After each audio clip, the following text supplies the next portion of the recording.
All right, everybody, welcome to episode 45 of Here for the Truth. Today, we have an incredible guest for you, Sami Richard, who we'll be bringing on really shortly. Just as always, a few announcements, a bit of housekeeping. For all your divination and tarot needs, please head to joelrafidi.com. For any specific human design readings, or if you're in the LA area and are after some bodywork, please reach out to Yerasimos. Our latest upload with Ali Kazek, if you guys haven't caught that one, is on Rumble, as YouTube gave us a strike and a ban. Not surprising, every trigger word imaginable is dropped in that episode. We'll still be on a week ban by the time this one comes out, so you might be watching this one on Rumble too. But we'll get these on YouTube as soon as the ban's over, and possibly in the process of building our own website just to make things easier down the line as well. Our community call is going to be this Friday, 9 a.m. for Australians, Eastern Daylight Savings Time, and 2 p.m. PST for United States. As you can notice, if you're watching this episode, I got a bit of a black eye. Was in a little bit of an altercation over the weekend. You can check out that story on Instagram. And also, my Sydney people, the Sydney Millions March Against Mandatory Vaccinations rally is happening this Sunday. I'll be performing. Come say hello. It's going to be an incredible turnout, and this is the moment. So without further ado, we'll bring on Sami now. All right, guys, today we have Sami Richard in the house. Let me read to you a little bit about Sami. Sami is committed to a life in service of truth and alignment with divine law.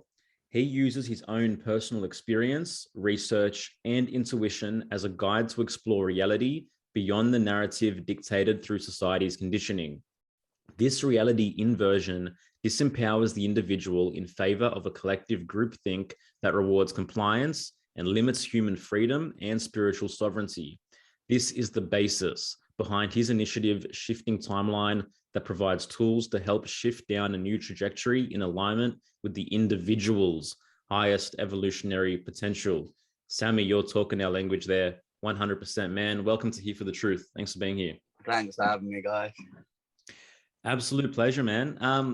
First thing I'd like to just get into with you, just a bit of your backstory, your own personal evolution and awakening journey, major rites of passages. How did you get to become who you are today? Right. So I think I've always had this kind of inner knowing that things aren't quite what they seem. I wasn't as conscious of it growing up, but it manifested more as a resistance to authority at school. I was always quite a clever kid, but I think that intellect was more an intuitive intellect, which luckily favored me in exams and things as well. But my ability to conform to authority, I hated it all the way through school, and that led to a lot of conflict with teachers and things, and so I've always had that curious mind about the structures of society, and the education establishment to me just felt like a waste of time. It felt like I couldn't express my authentic self. And going into secondary school over here, you know, it becomes all about ego and conforming to groups. And to me, I didn't like that. I felt very individual, and I had my own interests and things, but obviously we have to join these cliques and try and conform and fit in. And going through those stages and then becoming aware of them later, maybe in my late teens, enabled me to see that, you know, that there's more to life than meets the eye. And that curiosity led me to questioning the bigger picture, I suppose, looking at society outside that bubble of the education establishment, and actually starting to question all industries, I suppose. And gradually the penny just dropped and things fell into place, and I just kept getting this confirmation of things that I was curious about. And then it just hit this point where it was like, okay, there's no going back now. Like, I'm aware that there's this force at play here that's manipulating humanity. I got quite invested in politics for a while, especially what going on overseas and all these unjust wars, and it was horrifying to me that people didn't want to like look at the reality of it. So yep. it was dark that time, I suppose. It was a big transition to go through at that age, being quite young still and seeing things so clearly. And you're not as tuned in to the spiritual aspect then. So you're seeing it through like, oh my God, we're just being completely controlled by these psychopaths, and there's not much we can do to control it. So I had to carry that around with me.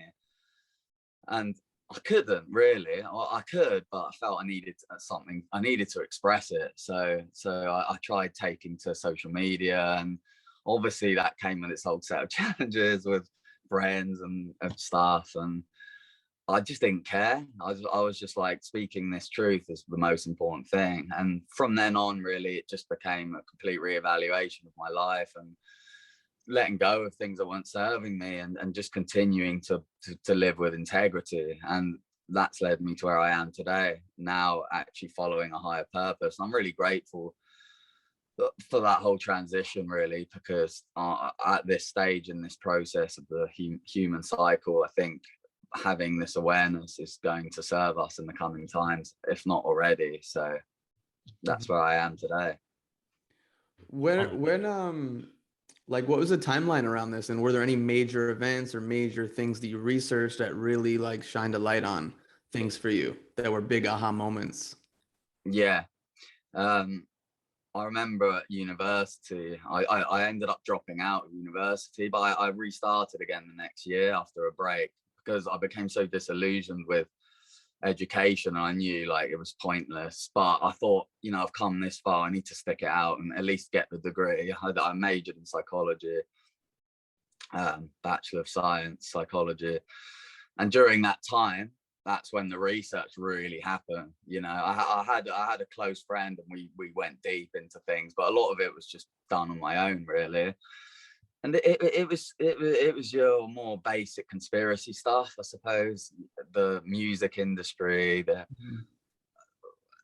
politics again, and it was just tying these threads together of all these different industries. I remember one real breakthrough moment was just looking into the satanic music industry, and I was just like, hang on a second, why like all these good people dying early, like the greatest singers, performers of our time? There has to be some connection here. It's not a coincidence.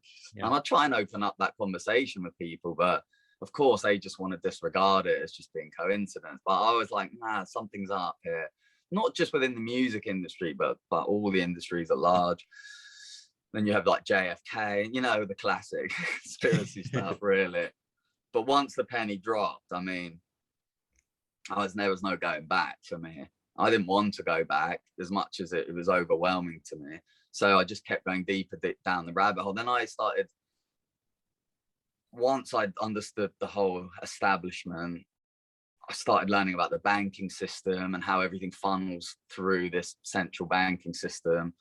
And, you know, the hierarchy of control that leads right to the top. And then you learn all about the symbology and the secret society. So I just kept going up and up. And then I expanded beyond that. And then eventually I broke into the realms of the occult and the esoteric side of things, which was really insightful for me, because it made me understand that it's not just this physical control system. There's actually manipulation of the fabric of reality going on by these occult magicians, I suppose, that have this knowledge that they've kept away from humanity to keep us dumbed down and docile.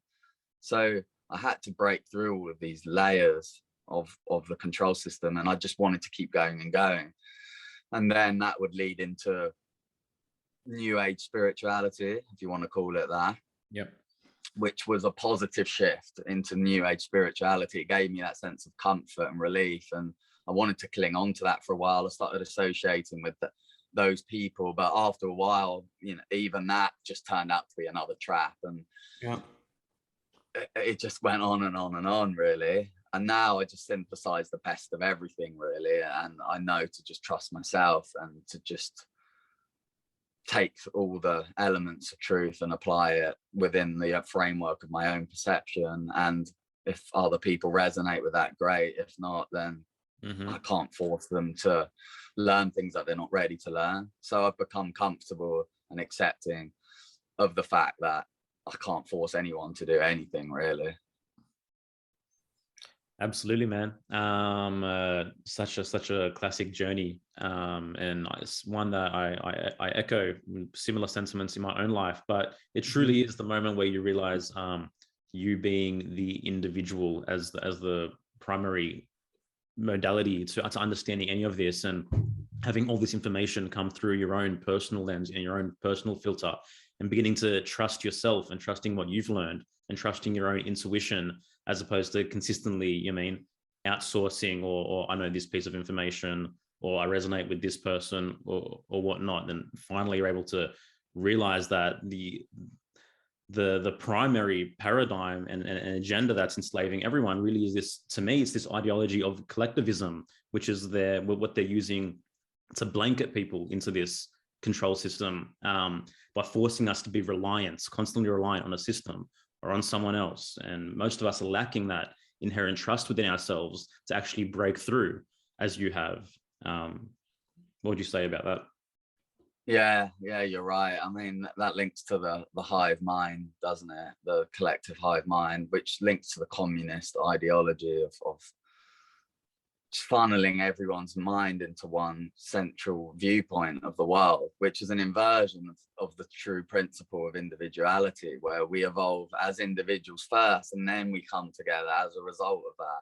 But we've been led to believe that it's the reverse, that we all need to conform to one specific viewpoint and narrative of the world, which obviously is a manipulation, because we haven't reached those understandings of our own experience. We're just following what an external authority is dictating to us. And we know throughout history, when we do that, the outcome's always the same, but we haven't learned our lesson yet. So this is that next point in the cycle where we're being given that opportunity now to realize that the solution isn't out there in this collective domain. It has to be found through us first. As cliche as that sounds, it really is true. We have to follow our own truth first and foremost. And the more we do that, the more we do reach an objective understanding of the world. People think, well, if you just follow your own truth, it's just subjective, it's not the truth. But when you're accessing that real intuitive awareness, you do get led to the truth on the outside. You start to come across the right information.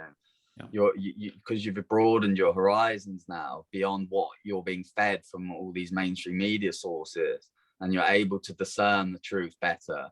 And yeah, we don't have an obligation to prove that to anyone. We can try and plant the seeds where we can and show people the research, but unless you've been able to tie the thread together yourself, then the penny won't drop for you. So unfortunately, we're just in a position now where so many minds are just heavily plugged in to this. It's a severe mass mind control program, essentially. And it's not just happening with celebrities and people on the higher echelons of society. It's happening, the battle's working through all of us. We're all in this mind control. So as many of us need to just break out one by one, and that momentum will start to build. And I'm seeing that already. Yeah, it definitely feels like whatever period this is, whatever phase we're going through, that it is more fertile than ever for the individual to break through and have some kind of reclamation. Because on the other side of things, like, things seem very, very obvious, right? Once you exit the collective, once you're standing outside of it and really viewing that hive for what it is. And you're right, because the whole thing about walking the authentic path is trusting yourself, is trusting that you're going to make mistakes along the way. And this is how we ultimately build discernment. And it's that unconscious obligation to have to prove ourselves to the other, which often prevents us from owning our individuality. Mm-hmm. Yeah. So, we're all in a position now where we know people that aren't seeing things through the same lens as we are. And it's very frustrating, because these people are closer to home than we would have liked. And before COVID happened, I think we would have all assumed if something so big happened like this, that we'd be able to get through to these people, because we believe there to be this trusting bond. And it's like, well, why are you believing authority over me? Mm-hmm. It's like, You know, like I'm supposed to be someone that you trust. At least listen to what I'm saying. At least have a look at the information and then do with it what you will. But even getting people to that point of taking a look properly at the information, they don't want to do it. So this is a real turning point now in the collective, where we have to make peace with that and understand that we're all on a unique soul path, and we can't just conform to this idea that we're all the same just because we're part of this collective species. We're all undergoing a unique process, and it's important that we have a close connection to our friends and family, and we try and find compromise and middle ground, but we have to establish that balance between upholding healthy boundaries and doing our bit where we can to try and assist them. So that's the delicate balance we need to try and strike at the moment. How have you navigated that over the years? You know, because I think we're all in a similar position where we've gone down these rabbit holes, we've gone on the individual path, and you know, we're growing in ways that have supported this whole process for us. But again, we're individuals, we have different families, different friends, different cultures. Like, how has it been for you as you've been speaking out in the past, but even just in the last 2 years? Like, have people unfollowed you? Have they disowned you? Like, what has it been for you? Like, what has that process been, and how have you come to peace with it? Yeah, so it was actually easy since last year, because I'd already done that cleansing process. I don't mean that in a derogatory way. I get it. I'd refined my environment to be more reflective of me at that point. It's like I was already prepared for something big to happen. I never expected it would unfold just like that. I don't think anyone knew we'd be hit so hard. But there wasn't any of these entanglements that were holding me back. So I felt quite free at that point to express my truth. And that's what I did. There was no barriers. Last year, I just came full throttle. I didn't really mix my personal life with my expression of my truth anymore. I used to try and combine the two. So I would just speak my truth openly to anyone, all my friends in the past. Luckily, I have some family members who are aligned with the right side as well. So I'm fortunate for that. But the initial clearing process happened quite a number of years ago now, and that wasn't easy. I know secretly people had these opinions, and it's hard to reconcile with the fact that behind closed doors, I know they think that I've probably gone mad. But you know, you just have to come to terms with that eventually. Like, and I had to make some difficult decisions with people who I was close to on a personality level, but there was this authentic part of me that was just yearning to come out, and I couldn't block it anymore. I just couldn't do myself that disservice. So there were some relationships I had to relinquish in quite a tough and direct way, because there was no other way.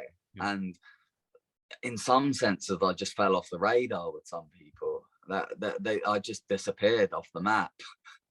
And I can sit here and say, oh, I regret that, and I wish I could have done more, but I don't. The more time goes, the more I realise, actually, I did the best I could. There was no resonating with them. So, it's painful to ignore that.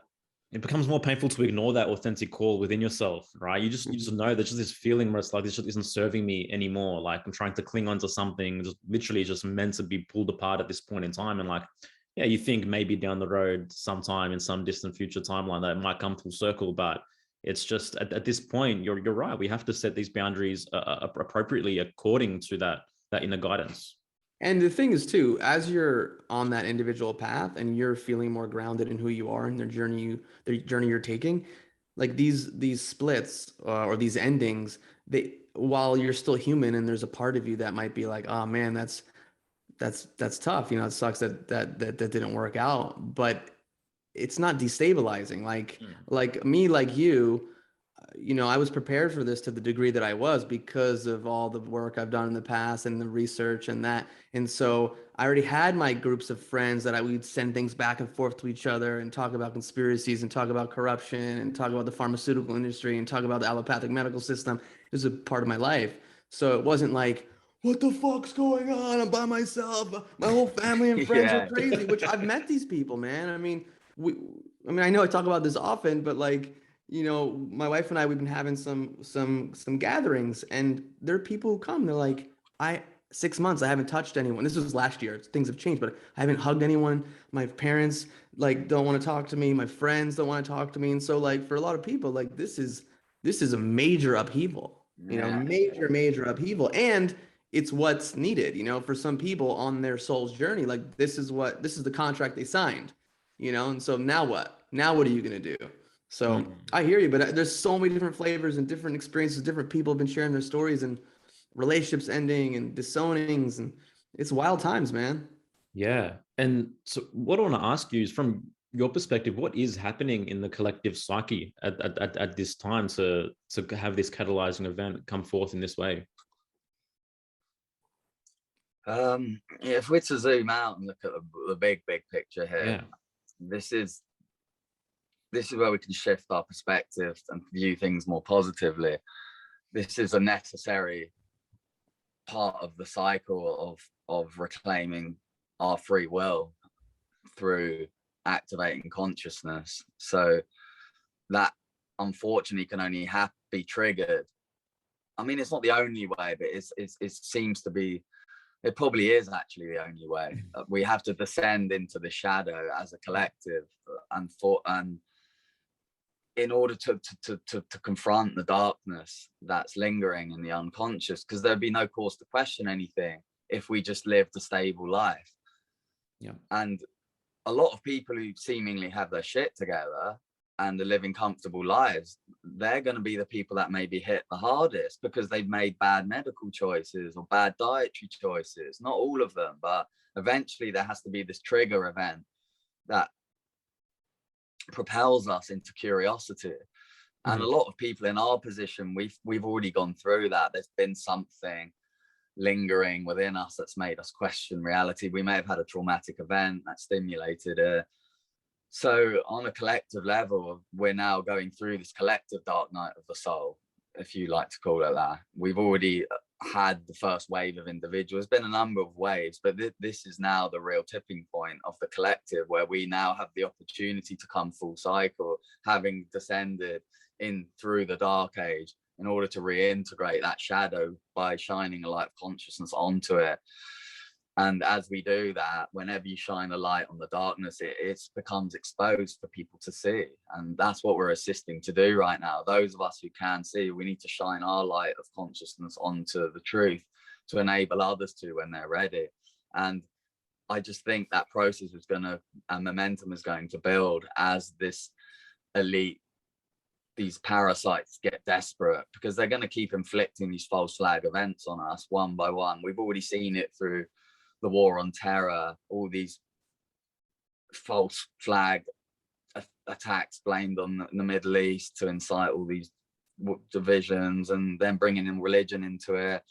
And they use that as the means to bring in a more surveillance state, didn't they? Yeah. Things changed a lot after 9/11. It was airport security, attending events. Things just felt a bit different. So that was the big trigger event, I would say, for the collective. And a lot of people were initiated through that. That was a big turning point for a lot of people, because for some people it was so clear. Yeah. And then now we've had the next one, the war on germs, if you want to broaden it to that. And it's even more clear now. And then we're now moving into the environmental false flags. I don't know what they've got in store, but we're going to experience some false flag events related to this environmental agenda, and probably maybe some cyber attacks, things like that. And hopefully that'll be the catalyst for the next wave of individuals. But the ultimate aim from them is to get us more and more plugged in, so that we can't even communicate and share our truth anymore. That's why we've seen the censorship just go crazy. But I like to not focus on that aspect. I think once we've activated an understanding as an individual, we will just find ways to connect to others. We're a resourceful species once we've reclaimed our awareness. So I am trusting that amidst all of this chaos, the awakening is going to grow simultaneously. So it's a weird push and pull between these two polarities. It's almost like as the darkness exemplifies, so too does its opposite force. And then you're in this ultimate battle now between the light and the dark. But eventually the synthesis between the two forces will have to merge. And that's when we can start crafting new timelines away from this hive mind that's still trying to suck everyone in and plug them in. Very well put, man. Absolutely. Yeah, I mean, it definitely, I mean, it appears as though we're in some form of a collective underworld cycle at this point in time. Where we are in that journey, I don't know if we've reached the darkest point. I don't know. I don't think so yet myself. But there's no doubt that it's absolutely necessary, right? Because I mean, without these things taking place, we would have just been cruising along and never second guessing, never looking twice for the most part, most people anyway. And so would you say that the reason that, I guess, the dark forces seem so desperate now in their attempts is because they're becoming more exposed, because they've, I guess, come out of the shadows to some extent, and now we can see them, the way they play a little bit more, the way they operate a little bit more? Yeah, I mean, Agenda 21, right? So that was a key point for the agenda anyway.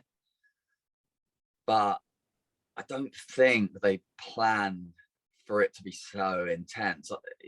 Mm-hmm. You've got the totalitarian tiptoe, as David Icke would call it, which has been playing out not just in the last century since the Federal Reserve Bank came into effect, but long before that. This war spans centuries, millennia. We can go into that later or another time, but let's just keep it on what's happened in the last century. Yeah, I think because of the speed acceleration of technology now, you get an acceleration of consciousness as a counteracting force. So they're like the two timelines playing out, and we have to decide which one to align with. So I think in one respect, the speeding up of this agenda is related to the acceleration of AI and technology, which means that they're getting complacent and they think that they can push full steam ahead now. But of course, that could then backfire on them because it's triggering more people, like we said, into this awakening. But I would also say, in agreement with what you said, that they are having to rush out of desperation as well, because they're seeing this resistance mounting, and there's protests all over the world now, and that will be their downfall. The more they push, the more we see things and awaken. The more they push, and it's just this feedback loop. And I believe the good always wins in the end. Mm-hmm. How long this process is going to take, I'm not sure, but we shouldn't concern ourselves too much with that. We need to just focus on playing our role in the best way that we can, and coming together with others to amplify our resistance. And then we're doing the best that we can, and we're aligning in the best way with our free will and using it in the best way that we can to change conditions. Yeah, man. What's your perspective on the whole incredibly polarizing left-right paradigm that we're seeing right now? We had seen played out in the last 2 years from a political perspective. Such an intriguing topic for me, because it's so weird looking back at the whole Trump presidency. Like, was that all part of a deeper ploy from your perspective? Is there something more genuine possibly there for you? Yeah, I think the whole Trump thing it's a narrative that's still playing out, and no one really knows. Yeah. There's theories. I've entertained all the theories. I don't like to get too much into what I think about Trump, because it's, like you said, it's very polarizing. Yeah, and I think that's probably intentional. But in terms of the political spectrum and the Republican Democrat divide. This is the liberal conservative polarities shifting, because before COVID, it was traditionally the left wing that were anti-authority, and now it's moved to the right. So I think we need to be cautious not to think that this is a political battle, and just because now the left wing appear to be the brainwashed ones, that suddenly that we post right wing, because that must mean that the right wing are the better party. Yeah, it is a case of taking the best aspects of liberal and conservative mindsets and synthesizing them through knowing ultimately what they represent. But when we usher too far in one direction, then we become polarized as a society. Even if one of the spectrums appears more positive at any time, the pendulum does tend to swing one another. Exactly, that playing both sides. Traditionally, they've always played both sides. As we know, the two-party politics that happens in nearly every country. That's all by design, creating a 50-50 divide almost, because that's what it tends to work out as. So I try not to attribute it too much to politics, but I have seen a resistance building in the States that has been triggered through politics, and at least it's caused people to question things. So I don't care what anyone says about that. I can't see that as being a negative thing. If someone's questioning something and using their own brain and doing their own research, then great. That can only be a good thing, even if there is manipulation and people exploiting and controlled opposition and all this stuff. It really is besides the point, really. What matters the most is that we're engaging our critical mind and actually investigating things as an individual. So of course you then get the chronic right wingers who are just nationalists, and well, I'm not talking about them. I mean, they've always existed, and they're more like, oh, this is a good fight, let me get stuck in. Right wing, like nationalists, like, you know, screw the refugees, that mentality. That's always going to be a negative expression of the right wing, which you could call racist. But of course they're now playing on this racist narrative to claim that anyone who's questioning things is part of this right wing. And that's the problem here that we need to focus on, is the fact that they're lumping everyone in this category of right wing just because they're questioning things. That's an issue. I mean, it's ridiculous. Like, I think about the last 2 years, and anything you question, anything, you were automatically a Trump loving MAGA supporter, Q anonymous, and add 4 other things to the end of that statement. Like, it is just so silly and so funny. And this is where it's getting so outrageous. You know, it's like, oh wait, I actually don't want to take part in a global human experiment. You're a racist Trump supporter. What? I just don't want this external substance that I don't even know what it is to just be injected into my body. And I'm a right-wing Republican, Trump supporting, Q anonymous, satanic, whatever. It's just crazy. So silly to me. But what you said before is right. Like, whatever the reason is, the fact that there are people out there being like, I don't know, you see that last movie or that music concert? That looks like the devil. That looked like Satan was over there. Like there are people that are just questioning more of this shit, and I'm all for it.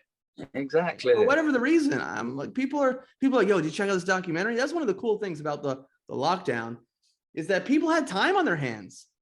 People had time on their hands to just like WhatsApp their friends and, did you check this news clip? Did you check this interview? Did you check this out? This is crazy. People start connecting the dots on their own, So I'm into it, man. I'm really into it. Yeah, exactly. So yeah, we don't want to get caught up in this mess of politics, even if maybe there is something shifting within the framework of politics. Doesn't matter. That there's always going to be a force that's going to exploit that to divide us amongst others. And we don't want to take the mindset now that all left-wing liberals are like evil. I mean, I've seen some pretty shocking behavior from them. It boggles the mind. It really does. How I had some of these connections back in, 2012, 13. They were the people that I actually found more common ground with when I was speaking my truth, especially in the realms of the war on terror. They seem to be quite sympathetic to the Middle Eastern cause, and that was great. So one would expect them to have followed that trail and seen the bigger picture and attributed the pharmaceutical establishment as another 10 same beast, right? But no, now suddenly they're there to protect our health, and the authority is trying to get us out of this pandemic, and anyone who isn't is the terrorist now. We're all terrorists now, just for using our minds. So it really is amazing how these dark forces have managed to hijack the left wing in such an extreme way, to the point where they're so aggressive and triggered by anyone who challenges anything outside the mainstream narrative. So whether or not that manipulation's been at work from beforehand, I don't know, but liberalness tends to equate quite well with communism, I think, because it's easy to turn into communism. At least there's different types of liberalism. Everyone's got their own perception of what it is, but it can be used to bring in communism, because liberalism is all about unity and collectivism and oneness, and that ties into the new age false light programming as well, which is we're all one. But yes, we are all one, but we're also living this expression on this dimension now as unique individuals going through our own soul's journey. So there's no good taking the approach of we're all one, because then we're abandoning our individuality at a time when we need it more than ever. So this left wing and new age philosophies or ideologies actually partner quite well together, and they're all an extension of this new world order. Ultimately, I'm a proud domestic terrorist. Cheers. Cheers, mate. It's so true, man. And you just wonder, like it's so much more complex than we could ever try to succinctly put into words in this conversation. And you just wonder how much planning's actually behind it, how much control they actually have. Whereas sometimes I'm just like, this is all just fucking an accident on some level. You know what I mean? There's just idiots back there trying to create this ploy. But it's also true what you mentioned, like with the new age whole oneness movement. I mean, because what this proliferates is a lack of boundaries, right? And with a lack of boundaries, there's a lack of self and a lack of individuality. And we see this play out in the wellness communities, the yoga communities. Like, for the most part, these people are all for following the collective timeline and doing whatever it needs to take to appease the quote unquote greater good. Yeah, I would say in the new age spiritual community, I think it's a phase a lot of us go through in response to understanding the darkness in the world. I'm just plugging my phone in, guys, by the way. Cool, man. So I'll just carry on.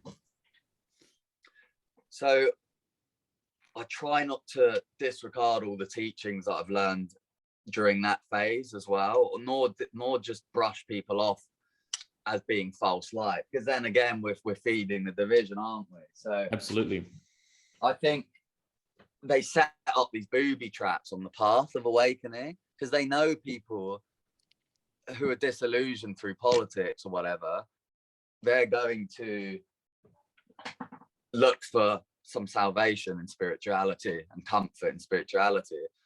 So inevitably they're going to come across the new age philosophies at some point. Yeah. But we need to keep asking questions. That's the key here. We don't want to get stuck in one point of the journey, because there's always these architects of this matrix. They're always one step ahead of the game.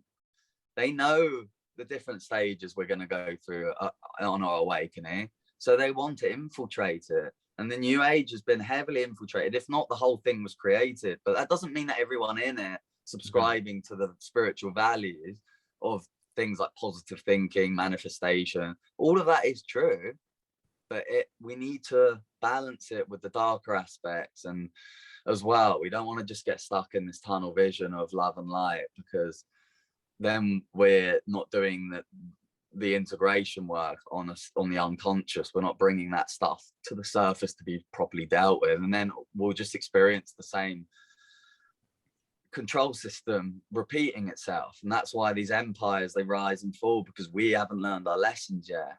So again, we just want to take the best aspects of everything and apply it. And there is a lot of good people and good stuff coming out of new age spirituality. We just don't want to identify with it as if it's some kind of cult. It's like there's some principles in there that apply and we need to learn. But as soon as we start claiming that we're a new ager or we're this and that, again, it starts to become like a cult again, and then we're dividing ourselves amongst others, and then we can become manipulated again.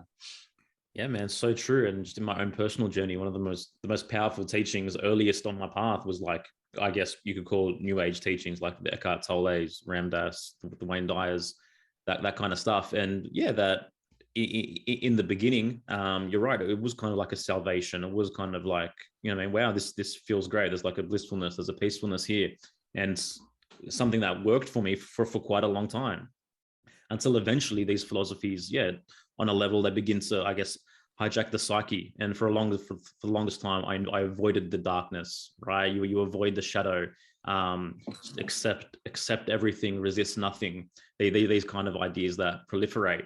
But at the same time, it's just leading you on to the next thing. It's leading you into shadow work, only if you're willing enough to actually question it again.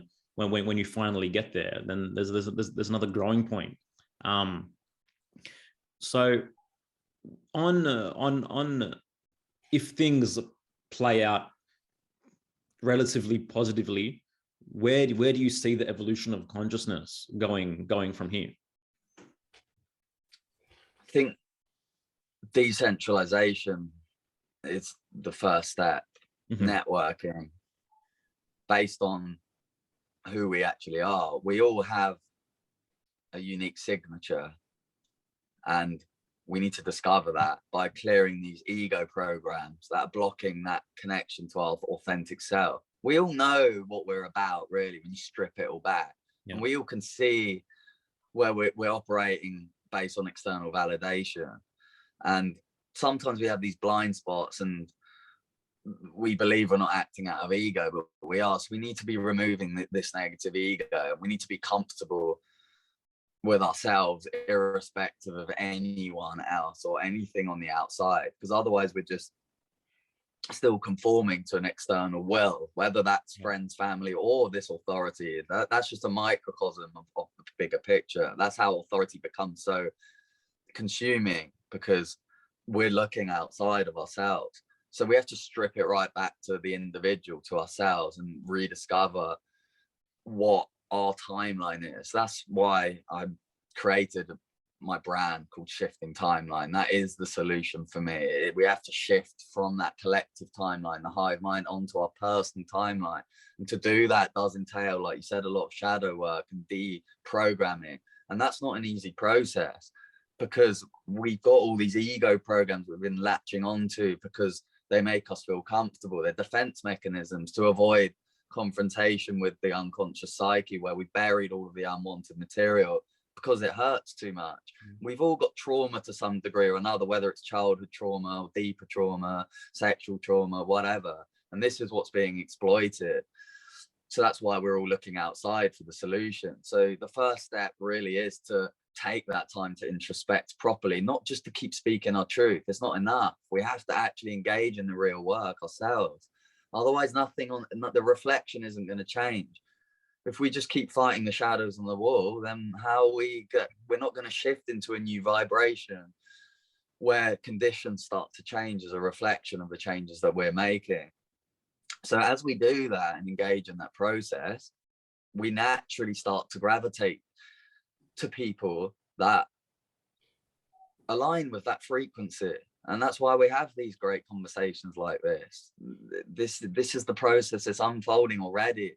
Yeah. All right, we have to do it through technology, and technology is a nightmare. But this is the best we've got to work with for now. So I'm looking to strip away from this technology. I take quite a black and white view with technology. I think it really is the descent into the underworld. The more that we hook into this virtual world, the more that we're losing our souls. Essentially, we're allowing our souls to be siphoned rather than integrating it within our body, so we can connect to the natural environment and actually experience the earth for what it is, the beauty that it is, and to find that true human connection with others, free from this interface of technology, which can always harvest our data or build its algorithms or get us addicted and hooked on these social media dopamine hits. But we can use technology as a tool in the meantime as we're making this transition. I like to be quite idealistic in my viewpoint, because it's important that we hold a very strong belief about what we want our future to be. Even if people think that's idealistic or wishful thinking, it doesn't matter. What's important is that you genuinely believe in a better future and you're willing to do what's necessary to build it, come what may. But you shouldn't let in that doubt into your mind that you're not going to succeed, because then you're falling back into this negative program. And that's exactly how the predictive programming of the agenda works. It wants us to subscribe to a reality where we're all just subservient to it and we're not able to craft new conditions with our free will. So we need to use our free will appropriately, connect with others, and let the process unfold naturally and organically, which it will. And it's already happening. That's what you could call this timeline split, I suppose, the proper splitting into an actual parallel reality. How that's going to unfold, well, I don't think we're supposed to know, but you can witness it in your present life now by just looking at how things are changing for you on a personal level. And if you're largely unaffected by all this chaos, and like it seems that you two have already gone through quite a transformational process already with clearing, you know, negative connections and stuff. So there you go. There's your validation, confirmation that the process is already underway. So we just want to keep building that from the present moment. And then all kinds of things could happen. We're spiritual beings. Like, there is no limitation apart from what we hold in our mind. So we need to just let the magic come into our lives more and more. And that will entail descending into the shadows some more and seeing the world seemingly crumble around us. That's going to happen because these guys aren't going to go down without a fight. But we need to find that balance between playing our part to help pull people out of that, but also making sure that we're also doing the individual work at the same time. And then we will see things change. Yeah, man. Yeah, man. Carl Jung, no tree can grow to heaven who doesn't have roots in hell. Right? Exactly. I love that quote, dude. Yeah, and I love what you mentioned about holding our ideal belief, because even within the quote unquote truth community, it's so easy, and there's so easy for people to fall into this doom and gloom narrative where the powers that be are all controlling and everything's already set in stone and there's no hope, and we're just on a one-track highway towards, you know what I mean, communistic dystopia. Yeah, that's right. Because everything's happened so quickly, and look how much they've pulled off already, etc., etc. But like, what people are missing here is that there's an entire separate collective that is never going to go back in a dark corner. You're never going to put this genie back in a bottle, you know? Yeah. Absolutely, yeah. The last 2 years of my life, man, have been two of the best years of my life. So yeah, I'm really grateful. And by nature, I am an optimistic person. You know, I've always had a core belief. I don't know where it comes from. My wife gives like jokes with me sometimes, but where I'm like, everything's always going to work out for me. That's just how it's going to be. Like, I don't know where it comes from, but I really believe that. And I believe it here. Yeah. I also can dance in the darkness, and I can definitely like entertain some of these things that are happening. And I think I've been built to go down these rabbit holes and to hold space for all the shit that's going on and what these architects of control do. And, you know, all the things I've read, all the books I've read, all the articles I read over the years. And I still have a positive outlook. Like, here we are, three dudes doing our thing, having a conversation, smiling. Like, Like, you know, I don't know, man. Like I love it. Like I hate technology, and I love it for the fact that we can do this. We're in 3 different parts of the world, you know, US, UK, Australia, and we're having a conversation about some real shit, you know? Absolutely. Yeah, So I agree about that unshakable belief. I think that's your spirit communicating to you, telling you to trust it ultimately. And the more you can access that, the more fear diminishes from our life. And it's important to nurture that connection to the spirit, because it won't deceive us and lead us astray. We Yeah. have to learn to be trusting of that, and that involves, like I said, moving into the awareness of the body, becoming more holistic, not just focused up here in the brain, trying to work things out. That's one way track into transhumanism. Oh, Yeah. great, I'm so up here, let's plug my brain in. Why not? I'm so disconnected from my body. Who cares about the body? It's just this useless machine. But it's so much more than that. That's harboring our soul. That is what the body is. So we need to bring that into the body, and then we will strengthen that trust.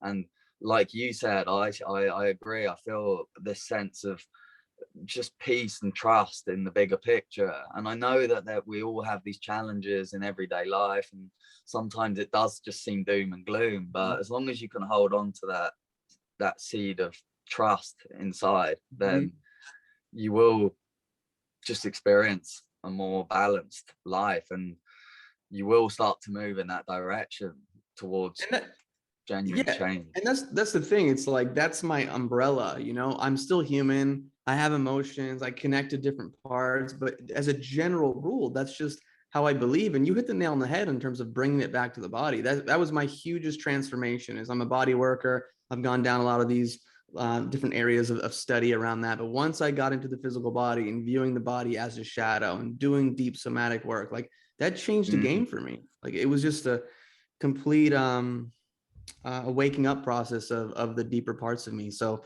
I couldn't agree more that, like, if you're just staying in your mind and you have no connection to the physical body, like even with what's happening in the last 2 years, where we've been conditioned to fear the air, we've been conditioned to fear other people walking within 6 feet of us.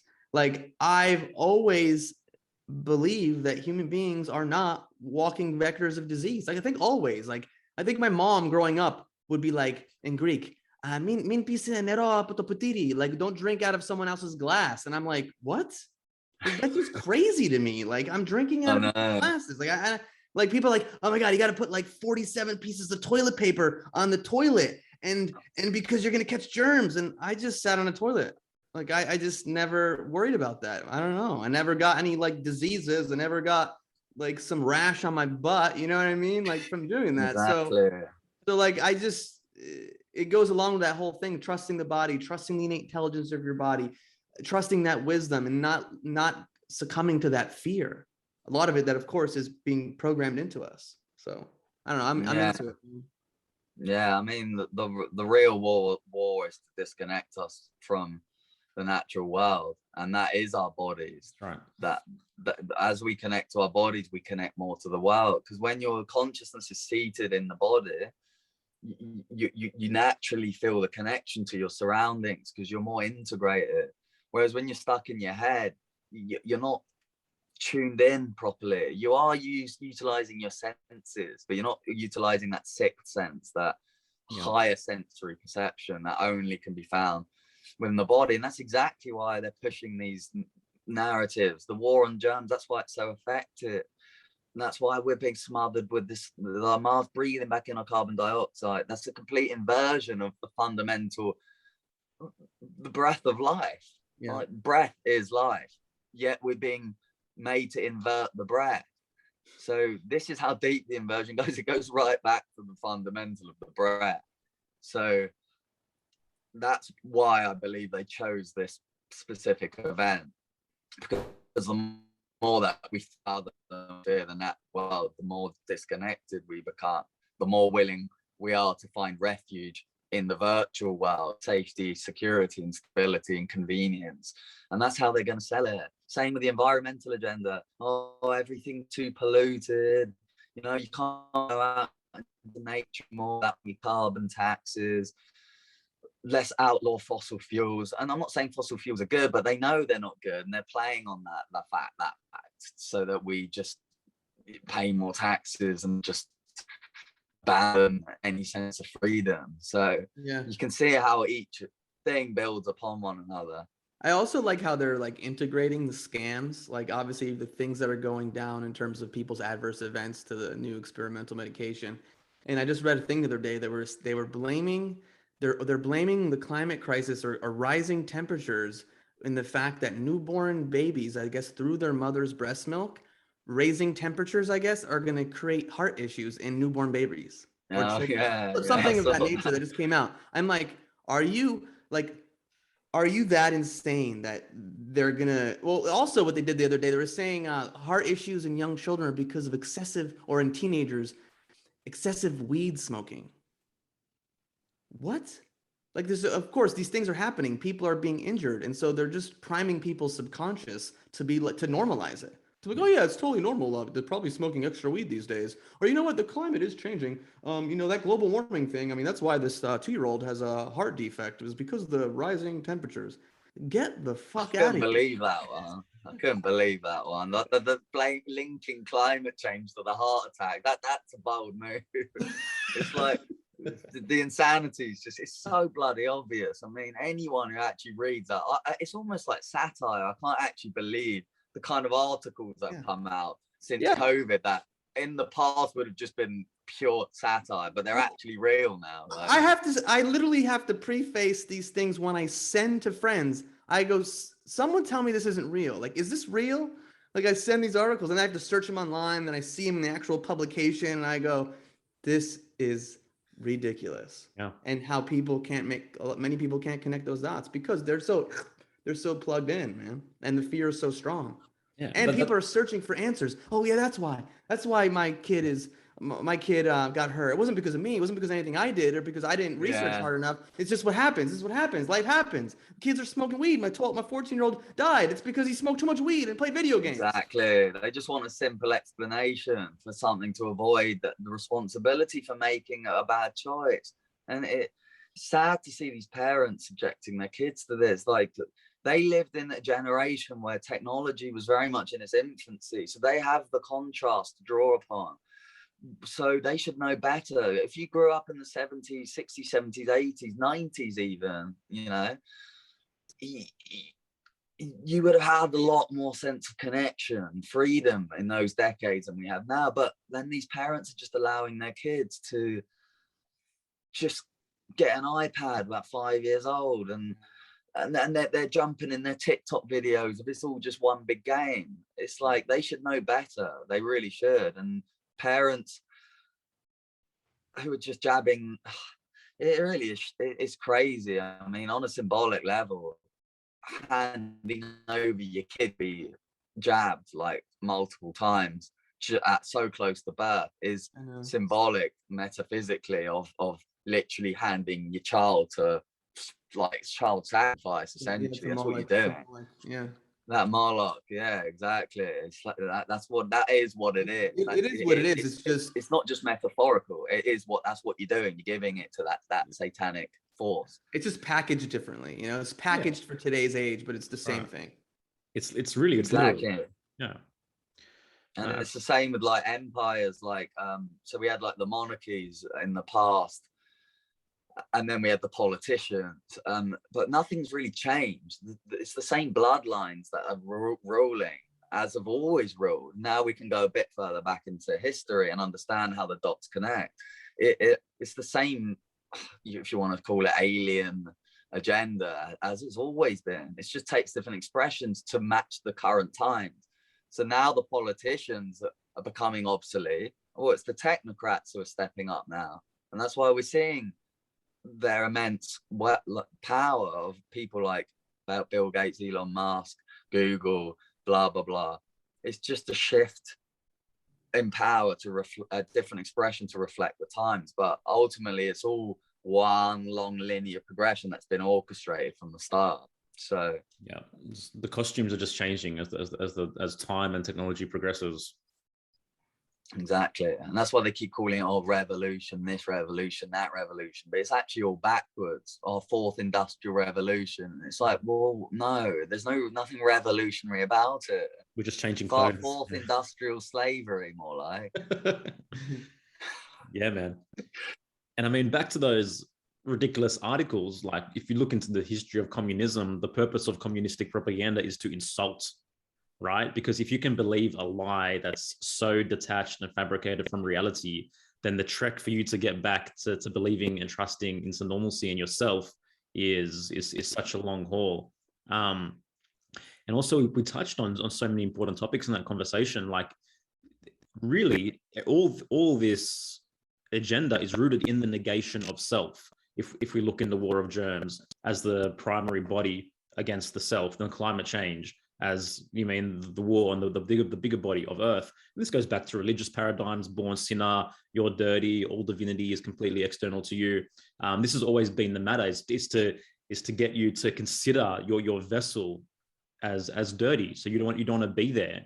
And in this process we refuse to look at our shadows. We become disembodied, and as we become disembodied, we open ourselves up to be infiltrated by all these other manipulative forces, because we're not carrying space in embodiment in our actual vessel.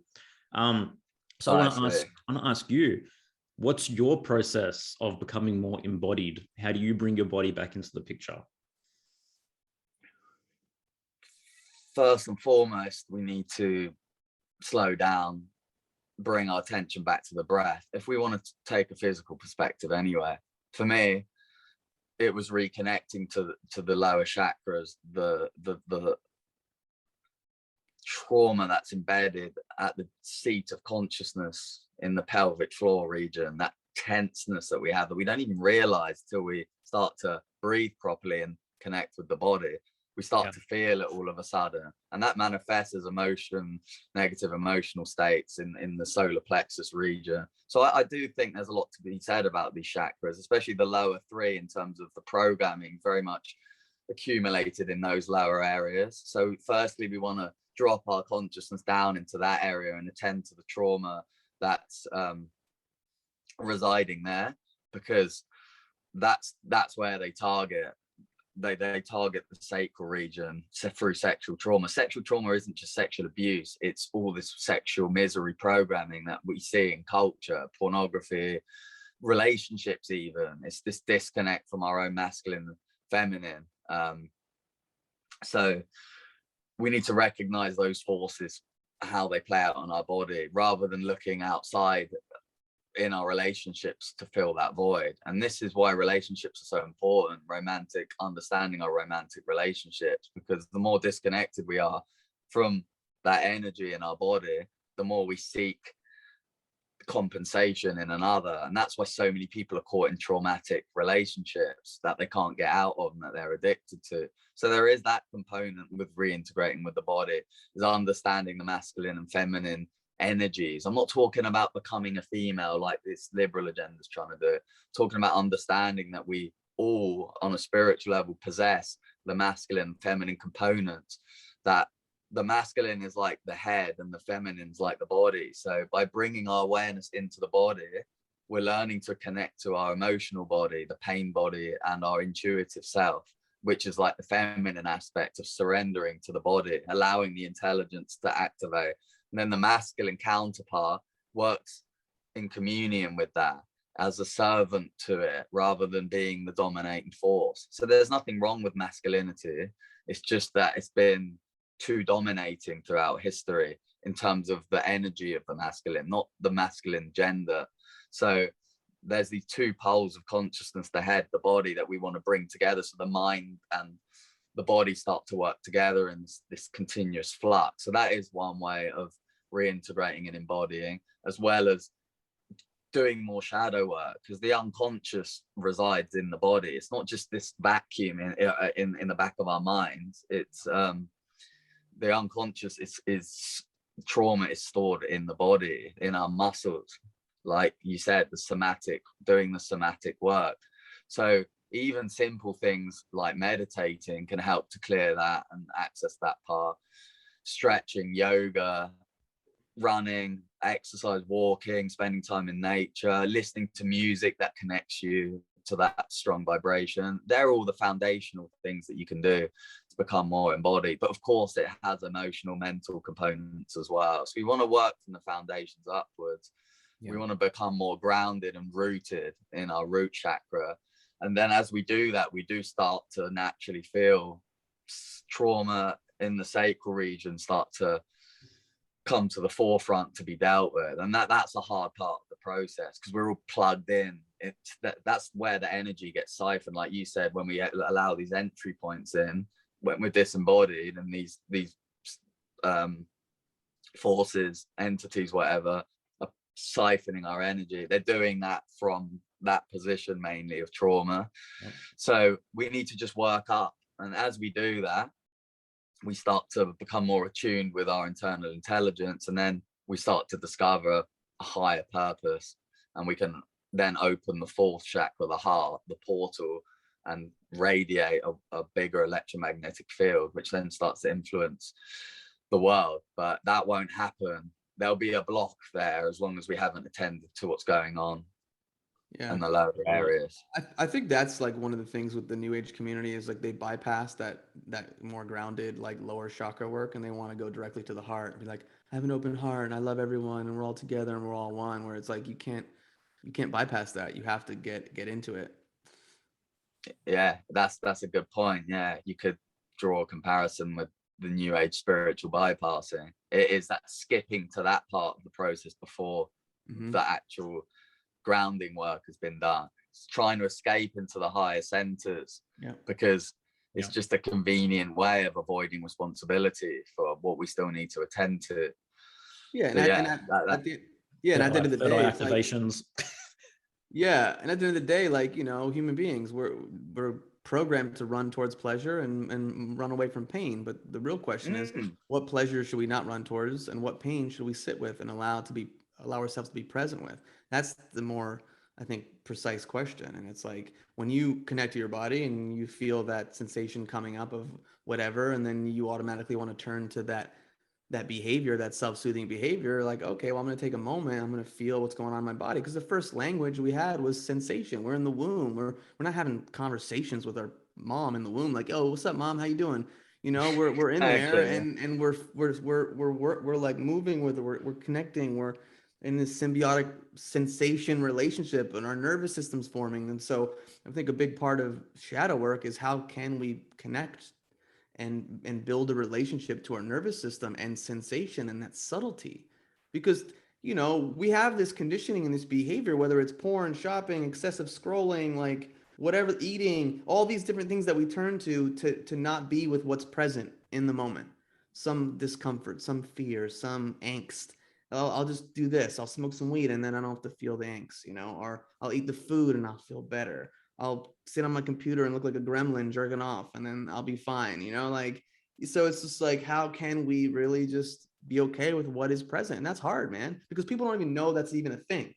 They don't even know that that's even a possibility, that I can just go, oh, now I notice that things happening in me. And then now my consciousness is shifting and my thoughts are shifting and my emotions are shifting and I'm going to go do the thing.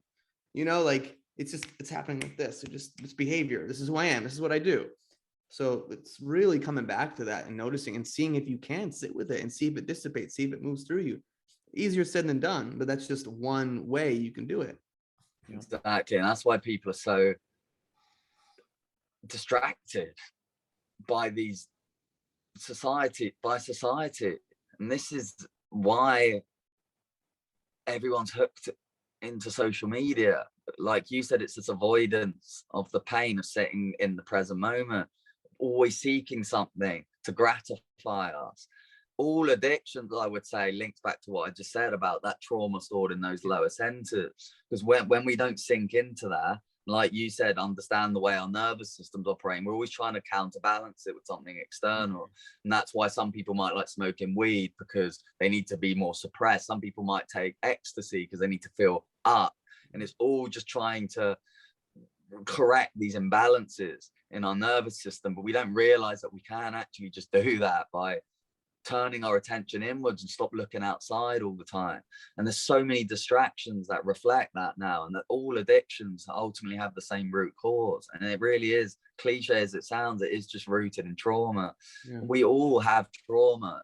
Someone who thinks they've got it all together, they haven't got it all together. No one is free from having to delve through this process. Some people might find it easier than others, but we all have an imbalance. Just the very nature of being here at this time, there's work to do. So the quicker we do it, not the quicker we do it, but the more willing we are to do it, the easier we can reach those states of equilibrium.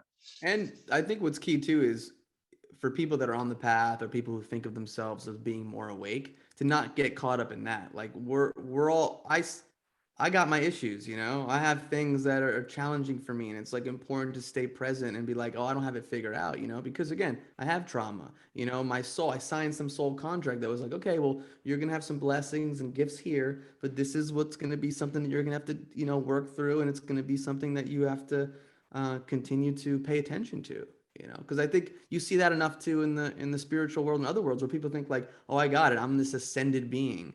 And you're like, get the fuck out of here, man. You know, like exactly. I hear you those need terms, to be humble. you have to keep the humility at the end of the day of like, hey, like I'm in a partnership, or I have children, or whatever it is. Like I need to keep doing the work. I got to stay present. I can't think that I'm there, I arrived, I got it, you know. And that's not to say like you have to think, oh, I'm horrible, I'm not perfect. It's just being honest with yourself. You know, I'm a human. This is a process. This is going to go on eternally. I don't know what's going to happen in my next life. Like where's there? Oh, I got there, I have it figured out. Silly. Exactly. It's another balance between like humility and self-belief, self-confidence. Don't want to fall too far into victim mindset or arrogance and complacency either. It's the willingness to accept that we are still human and we've still got work to do as well, but also to understand and appreciate our strengths and our consciousness and nurture that. So that's an important balance to strike as well. But yeah, I agree with what you're saying about not putting yourself on a spiritual pedestal and believing you have it all worked out and falling into this ascension fallacy as if you can just abandon this experience on this planet at this time. We're here, we're still physical beings. Some people might believe they've come from somewhere else as the helpers or whatever. Fine. Maybe that's true. And I'm sure there are people who come with a service and maybe they're going to return back home, but it doesn't matter because we're here now. This is the experience we're having. And that's all that matters. This, you know, like the mindset when people say, oh, this is just another hologram or another illusion and it's all about just returning home. No, I don't subscribe to that. I think there's so many redeeming qualities of this planet that we should embrace, and we shouldn't just see it as this temporary experience that we just have to rush through and get out through the ascension process as quickly as possible.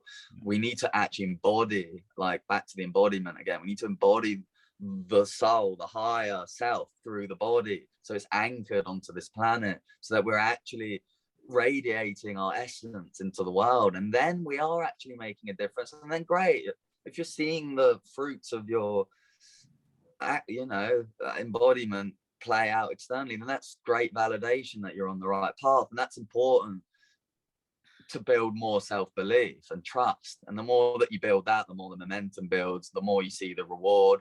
And we should all strive for becoming the best that we can without falling into this messiah complex at the same time.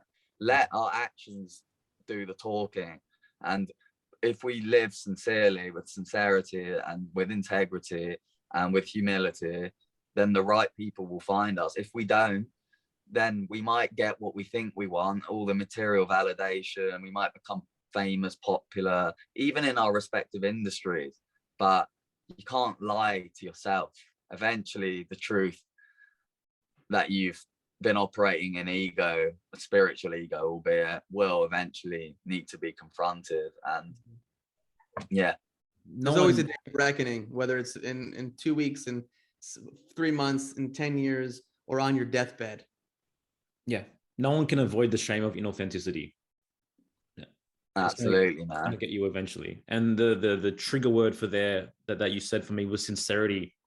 sincerity is the lantern that's going to guide you most of the time and re-anchor you and even get you through the through the underworld and through the shadow period, really embodying what sincerity means. How sincere am I actually being about what I'm currently experiencing, about who I actually am, you know what I mean, about what I actually went through.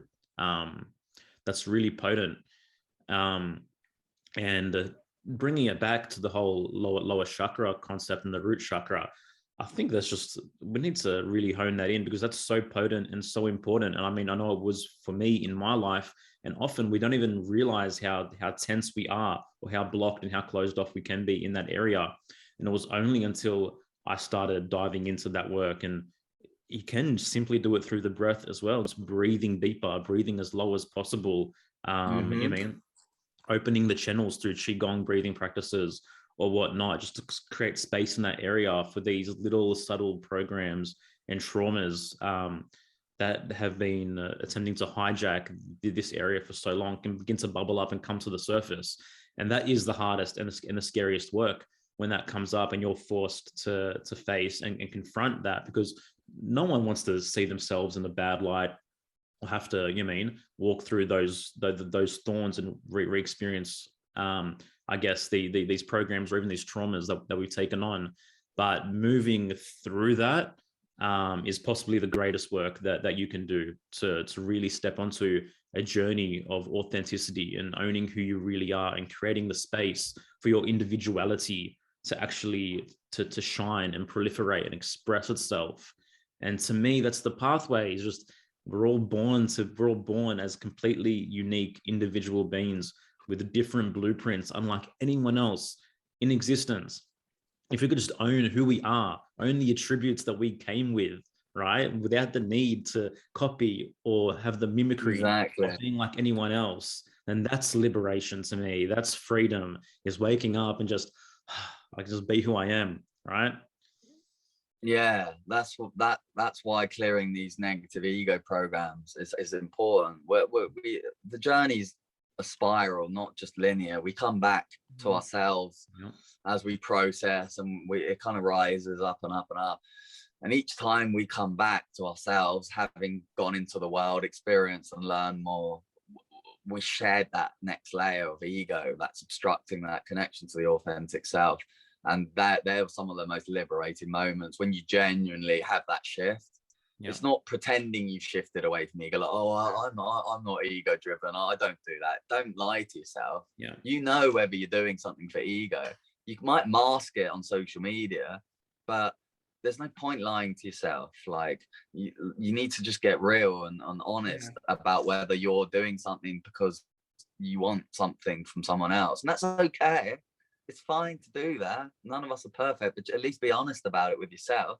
And as you start to do that, you eventually get tired of playing the games and trying to uphold these fake personas. And even since COVID, I've gone through a couple of mad shifts with these ego deaths. I don't see ego death as an overnight one-time thing. It's a repetitive thing. Like I said, the spiral. And they're some of the most powerful transformations I've had, where I just no longer give a shit anymore about doing anything for any other reason than because it aligns with my integrity. Yeah. I think even just someone saying like, oh, I don't have an ego, I'm not egoic, that feels like coming from that, you call it negative ego place, you know, like, I never get angry. I never get angry. Like, what do you mean you never get angry? It's just so funny. It's like I automatically assume the opposite. Yeah, exactly. Projection. Yeah, absolutely. Yeah. I call it negative ego because obviously the ego isn't the enemy here. The ego is a useful tool when used in subservience to a higher intelligence. So the ego serves a function as we're growing up and living through our personality. It helps us to navigate the world, build connections, learn more about ourselves. Another Carl Jung quote, don't know precisely what it is, but it's like the first half of your life devoted to forming a healthy ego, the second half letting it go. That's a very powerful quote again, because it's demonstrating that we have to transition through these layers of personality to then realize that they're not serving us, to let them go. but we still built up healthy aspects from that as well that we can use. You know, you wouldn't be so articulate over the camera if you hadn't had a good ego, right? Exactly. If you just sat there meditating all day and didn't actually like communicate with people and use a healthy ego, you wouldn't even be able to be doing this. Yeah. So we need to engage the ego as a healthy companion to a higher aspect, which is in the driving seat. So yeah, I don't intend to remove my identity. I mean, I'm all for achieving enlightenment, don't get me wrong, but I understand that that's a long process, and I'm not just going to reject the ego entirely. Yeah, well said. Yeah, well, to me, the ego is simply the filter or the lens from which we interact with the world, right? So that there's Exactly. no you can't remove it. You can't have nothing there. But it's just about understanding its true place and balance, I guess. Exactly. Yeah. And I think that especially in current times, it's those of us that have been able to forge this confidence in the world through our experience with the ego that are now stepping into this role of being of service to others. Yeah. There are still those cultures, I'm sure, where they're more introspective and Buddhist-like in their approach, and that's okay.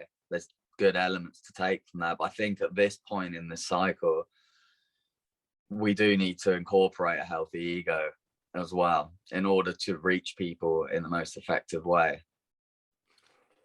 Yeah, man, like we're here to experience something. We're here to experience reality. Like there's action involved in that. There's movements, right? Everything is constantly moving. Nothing's stagnant in this realm whatsoever. So why am I going to be stagnant while everything else is progressing regardless, right? And it's like, for me, it's like as I meet the world, I meet myself. The further I extend in the world, the deeper I can go within myself as well, and vice versa. It works both ways. The deeper I go in, the further I can go out too. You know, it's just you're getting to know more of yourself. It's just about realizing that literally everything is constantly mirroring back to you on some deeper level what you're experiencing or what you haven't yet been willing to experience internally. Exactly. Yeah, well said, dude. Like we're here on the 3D. Yeah. To interface with physical reality through the ego. That is the thing that's connecting us to all of our experiences. And so many of us have had issues with our ego, I'm sure, to get to where we are. Like, because we've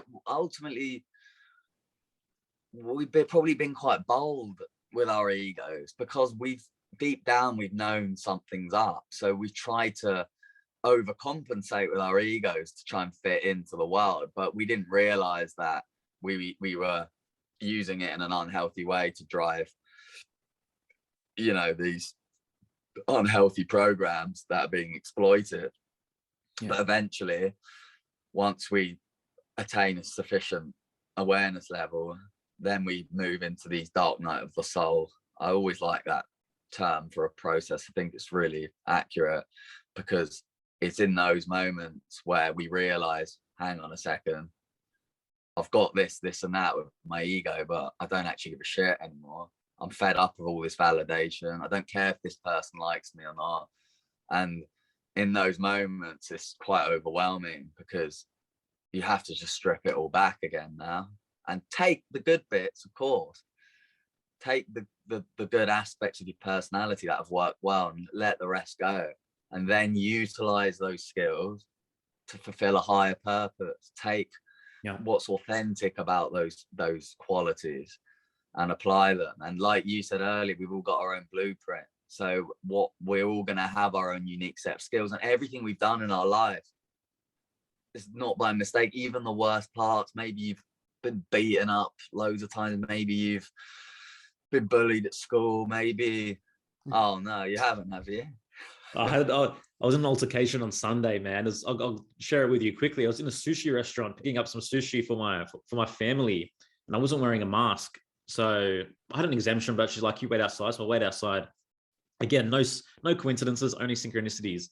I'm waiting outside. I see a domestic happening across the road between a man and a woman, and they were both completely unhinged. He was so violent. He was trying to run her on the road. He was trying to assault her and hurt her. So I'm like, just instinctually, like, don't touch her, man. Don't touch her. Next thing, this guy's rage just turns towards me. Oh my God. Just starts storming towards me across this main highway, man. I'm like, what the hell is going on now? So I back into the restaurant thinking he's not going to have the altercation in here. How wrong I was, man. He walked into the restaurant, just fucking punched me in the head. I'm like, wow. Jeez.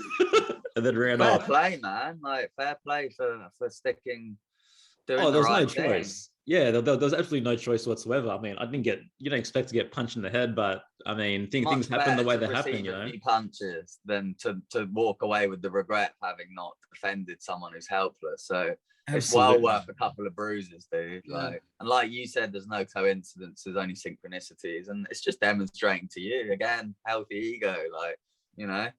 That's something you're willing to chuck yourself into where others might, and we need that kind of courageous behavior in a world like which is just falling into shit and losing its morals. So yeah. Interesting experience, sure. Definitely, man. And to me, it was just like we just all want to tacitly live our lives so comfortably and not have to draw any discomfort towards us on any level. But that's the trap, right? The trap is this bubble that's built around us, and we don't want the matrix to disturb us on any level. We just want to live our lives in as much comfort and quote unquote normalcy as possible. But you mean, to me, how can I avoid my authenticity? How can I go home with the shame of shit, something negative, something was happening, I could have done something and said something? Like, for me, that's far worse than having a black eye for a little bit of time. Exactly. So this just comes back to, sometimes we got, you know, if the situation comes to us, then it comes. Like, there's been so many crazy stories since COVID, not necessarily related to that, but things like altercations about mask wearing, like you said. And you could take the easy route and just be like, I'm not dealing with this. Fuck that. They're brainwashed. Can't be bothered. I'm walking away. But sometimes your intuition says, actually, I'm going to challenge this. Yeah. And I've had it a few times. It's been minor. Generally, I've avoided any confrontation, luckily, because I've been working more on insulating my reality, timeline splitting. But I still have to go out and do things now and then, interact with the world. And I'm not removing myself completely from interacting with people, and I don't see everyone as the enemy. So sometimes I might run into a shop. Well, during the lockdowns anyway. It's a bit different here now because we're not really in a lockdown, but who knows, that's probably going to change, but whatever. And there were some times when someone would say something and just their tone would be so off, and I'm just thinking, nah, sorry, I'm not having that. I'm going to give you a piece of my mind. And when I'm feeling that fire, and I can articulate myself so well and just really say what needs to be said so they can learn a lesson. And I might tone it down after and be like, look, you know, I didn't ask for this. You've been very impolite to me. You're trying to impose this rule and restriction on me. It's not acceptable, and I'm entitled to stand my ground. So again, that's a healthy application of ego that I've learned through my life. Learning to stand up and defend myself when necessary. It's just like a form of self-defense, isn't it? And if we haven't nurtured those abilities, we might not be able to cope in that situation. We might internalize it and be like, oh no, I went into the shop today and this horrible woman at the checkout like was forcing me to wear a mask, and she embarrassed me in front of the whole shop, and it was humiliating, and now I have to go away and deal with the shame. And I would rather not come back with that feeling. I'd rather come back and be like, all right, stirred the pot a little bit, but I gave a piece of my mind. Hopefully she'll go away and reflect on it. If she doesn't, then it's not my problem, but I did what I needed to do. Absolutely, man. I get that 100%. It's like, if you can't go out there and suppress your own sense of morality for the sake of the collective hive mind. You know what I mean? If that's being challenged on some level, to me, I'm well in my right to challenge you back and to express myself from my position. And having that expression, to be able to stand in your truth, express your authenticity, express your deeper values and morality, it's so important for strengthening trust of self as well. Because if we just completely internalize, it's like, oh, this is how I am by myself, but you mean I'm not actually going to represent that when I'm out in the world, and that's being challenged, then to me, that's the same thing. There's no congruence between your morals and the way that you interact and act in the world. Yeah, exactly. You have to sometimes walk the walk and not just think the think or talk the talk. Like, you have to be willing to get into the warrior mode, I suppose, sometimes, because this is a battle ultimately, and it's working through people in all kinds of ways. And ideally we would be on a timeline where we can maneuver around that, but we don't live in an ideal world where we're not going to run into any confrontation. And if we do, then we have to employ the right resources to deal with it effectively. Sometimes it's better to walk away. Sometimes it's better to confront it. That's down to you in the moment. But there's no point regretting whatever you chose to do, because that's what you did in the moment. And that's just a choice you're going to have to live with. 100%, man. And archetype work is really important here as well, you know, because these archetypes on some level are living, are within us. We can embody and call upon these archetypes if we've healed them correctly in certain moments. And this is wartime. This is a period of war, right? It's not Zen time at all by any means. Yeah. I like what you said about the archetypes. Yeah, we need to bring them through us now, the warrior archetype being one of them. 100%.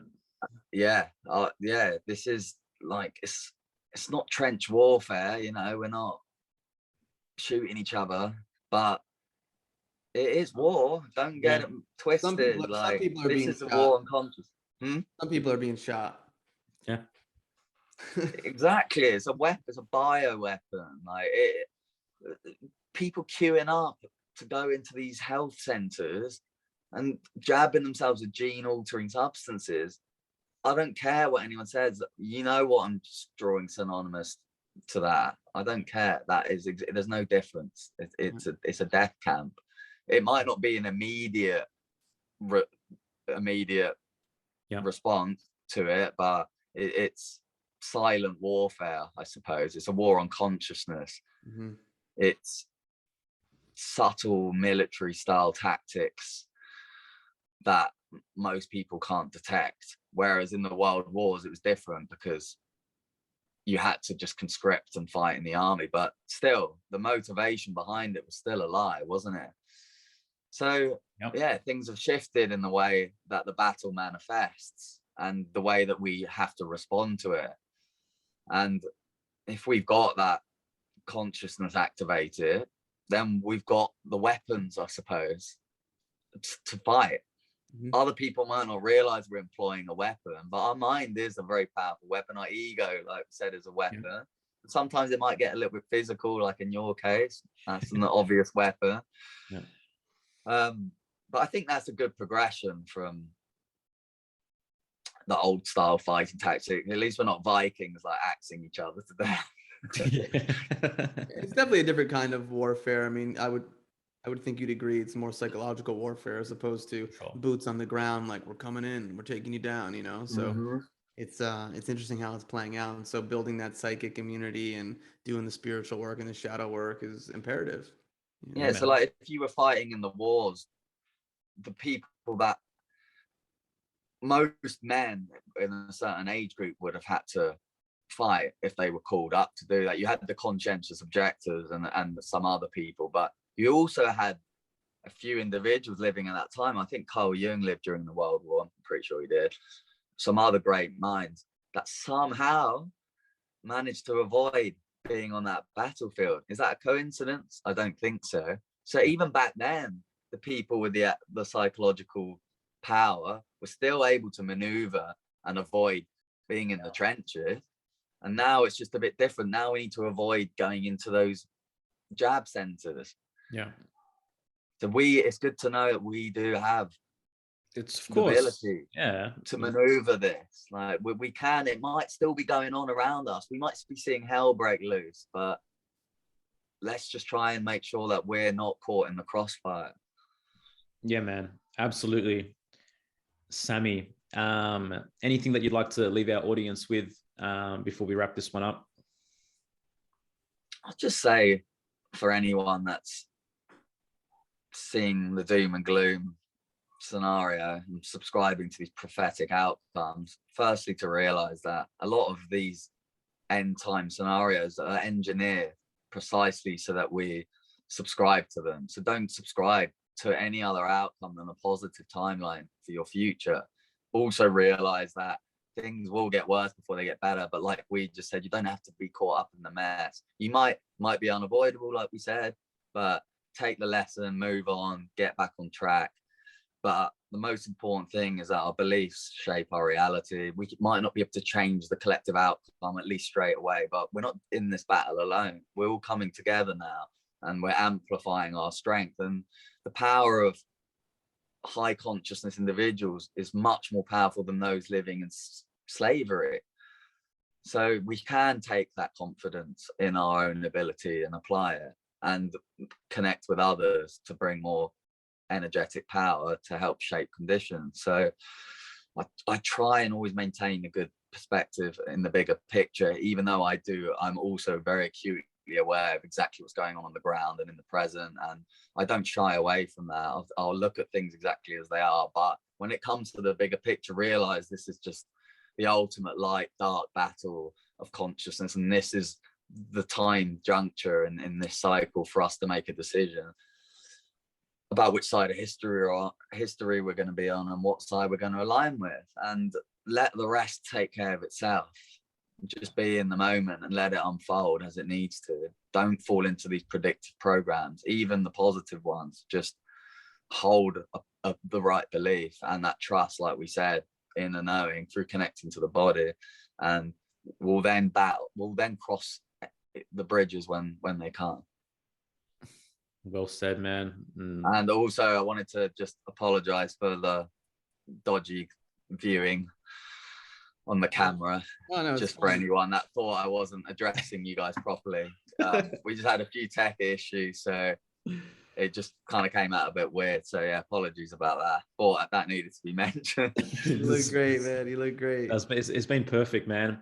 And guys, I really implore you also to go check out Sami's website, shiftingtimeline.com. It's a great resource. And he's put a lot of work into that, and he's written a number of incredible articles and essays along the course of the past 2 years, which are available there for you to check out as well. Really, really, really incredibly articulated. And you're working one-on-one with clients now too. Is that right, Sami? If someone wants to reach out? Yeah, you can book a session one-on-one through the sessions tab on that website if you want. You can reach out on the contact form if you've got any queries beforehand. And I'm enjoying working one-on-one with people because we're actually getting into the root of the traumas we were discussing, all kinds of stuff, right down to entity removal. So it goes deep and we cut through many layers depending on what it is that person needs to work on. So yeah, I'm very open to that at the moment. Incredible, man. Sami, thank you so much for sharing this incredible dialogue with us. Thank you for showing up as you are in this time and in this moment. Truly, thanks, guys. We honor your journey, man, and we honor everyone that's speaking truth to power at this point in time. Guys, our listeners, we appreciate you guys. Thanks for listening to Here for the Truth, and we'll see you next time. Take care. Take care, guys. All the best. Later. Smoking mirrors, I'm seeing through the illusion. Waking up in a time they think you're in a delusion. Somebody set the alarms, cause they be too busy snoozing. I'm in a DeLorean.